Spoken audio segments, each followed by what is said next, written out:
আসসালামু আলাইকুম। ফেলানী থেকে স্বর্ণা, সীমান্ত হত্যার শেষ কোথায়? মায়ের সঙ্গে ভাইকে দেখতে ভারতের ত্রিপুরায় যাওয়ার সময় বিএসএফ এর গুলিতে প্রাণ গেল 14 বছর বয়সী স্বর্ণা দাসের। পতাকা বৈঠক করে লাশ ফেরত আনা হয়েছে বাংলাদেশে, কিন্তু বাংলাদেশের তরফ থেকে হত্যাকাণ্ডের শক্ত কোনো প্রতিবাদের কথা জানা যায়নি। 15 বছর বয়সী ফেলানী খাতুন বিএসএফ এর গুলিতে প্রাণ হারায় 2011 সালের 7 জানুয়ারি ভোরে। সেই ঘটনার 13.5 বছর পর স্বর্ণাকে গুলি করে হত্যা করা হলো।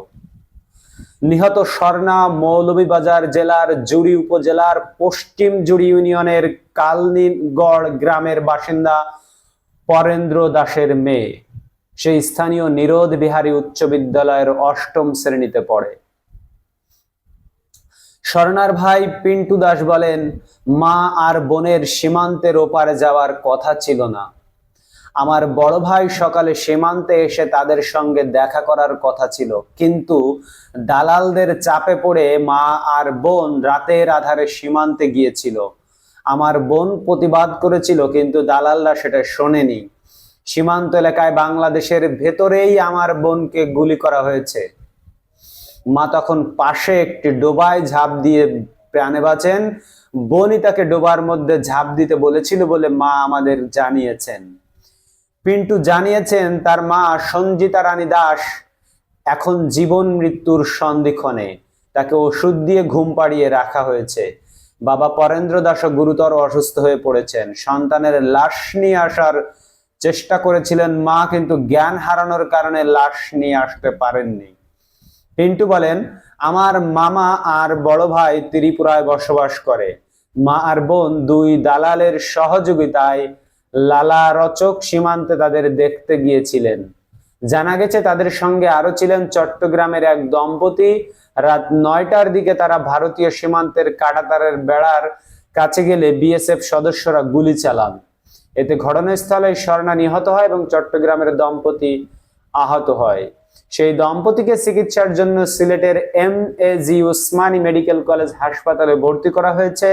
তাদের অবস্থা আশঙ্কাজনক বলে চিকিৎসকরা জানিয়েছেন। হত্যাকাণ্ডের 2 দিন পর মঙ্গলবার সন্ধ্যায় কুলাউড়া উপজেলার চাতলাপুর চেকপোস্ট দিয়ে স্বর্ণার লাশ হস্তান্তর করে বিএসএফ।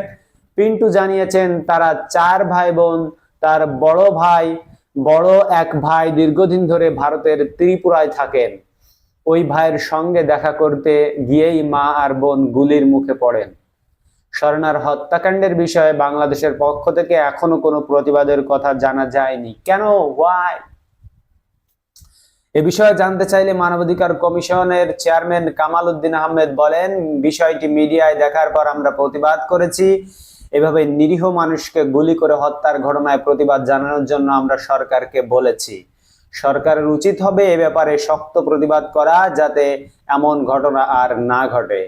ফেলানী কুড়িগ্রামের অন্তপুর সীমান্ত দিয়ে তার বাবার সঙ্গে ভারত থেকে বাংলাদেশে ফিরছিল, আর স্বর্ণা দাস মৌলভীবাজারের কোলাউড়া সীমান্ত দিয়ে তার মায়ের সঙ্গে ভারতের ত্রিপুরায় অভিবাসী ভাইয়ের সঙ্গে দেখা করতে যাচ্ছিল।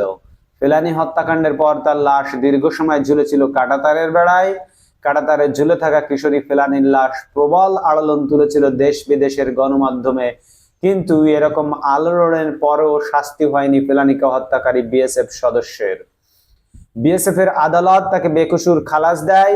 এরপর মামলা ভারতের সুপ্রিম কোর্টে গড়ালেও অপরাধীর কঠোর সাজা হয়নি। তাহলে সীমান্তে এই ধরনের হত্যা বন্ধের বিষয়ে আলোচনা সম্পর্কে ফেলানী হত্যা মামলার আইনজীবী ব্যারিস্টার জ্যোতির্ময় বড়ুয়া বলেন, আমার মনে হয় বর্তমান অন্তর্বর্তী সরকার এখনো ঠিক করতে পারেনি তাদের কোনটা আগে করা প্রয়োজন। ঠিক আছে, এক্ষুনি প্রতিবাদ করেনি, কিন্তু এই ঘটনা তাদের শক্ত প্রতিবাদ জানানো উচিত। বিগত সরকার নানা ধরনের বাহানায় এসব হত্যাকাণ্ডের কোনো প্রতিবাদ করেনি। এটা জাতি হিসেবে আমাদের জন্য অসম্মানের। আন্তর্জাতিক নানা জায়গায় এ বিষয়ে আমাদের সোচ্চার হওয়ার সুযোগ আছে। বিশ্বের যেসব দেশের সঙ্গে স্থল সীমান্ত আছে সেখানে সীমান্ত দিয়ে একটু মানুষ আসা যাওয়া করে, কিন্তু কোথাও নিরস্ত্র মানুষকে এভাবে গুলি করে মারা হয় না। ভারতীয় সীমান্তরক্ষী বাহিনী বিএসএফ প্রায় নিয়মিতই সীমান্তে গুলি চালিয়ে বাংলাদেশিদের হত্যা করছে। 2 বৈরী প্রতিবেশী দেশের সীমান্তে গোলাগুলি কিংবা হত্যাকাণ্ডের বিরল নয়, কিন্তু পরস্পরকে দীর্ঘদিন ধরে বন্ধু দাবি করে আসা দুই দেশের সীমান্তে একটি দেশ কর্তৃক নিয়মিতভাবে অন্য দেশের নাগরিককে গুলি করে হত্যা করার ঘটনা বাংলাদেশ ভারত সীমান্ত ছাড়া বিশ্বের আর কোথাও খুঁজে আপনি পাবেন না। বেসরকারি মানবাধিকার সংস্থা আইন ও সালিশ কেন্দ্র আশোকের হিসাব অনুযায়ী 2023 সালে 31 জন বাংলাদেশ সীমান্তে বিএসএফ এর গুলিতে বা নির্যাতনে নিহত হয়েছেন। 2021 ও 22 সালে এই সংখ্যা ছিল যথাক্রমে 18 ও 23। আশোকের হিসাবে এর আগে 2009 থেকে 20 সাল পর্যন্ত 11 বছরে 522 জন বাংলাদেশি বিএসএফ এর গুলিতে বা নির্যাতনে মারা গেছেন। এবছরও 15 জনের মৃত্যুর খবর তথ্য পাওয়া গিয়েছে।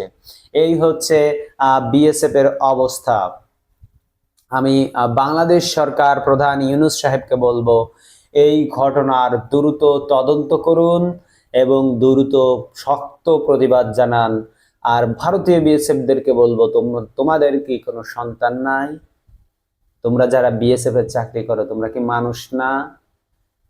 কেন তোমরা মানুষ নিরস্ত্র মানুষদেরকে গুলি করে মারো? আমি ধরে নিলাম স্বর্ণা একজন 14 বছরের সন্ত্রাসী, তুমি কি তাকে গুলি করে হত্যা করবা? না, তাকে তুমি আইনের আশ্রয় নিতে পারতে। গুলি করে হত্যা করা কোনো ভালো কাজ নয়, এটা বন্ধ করো।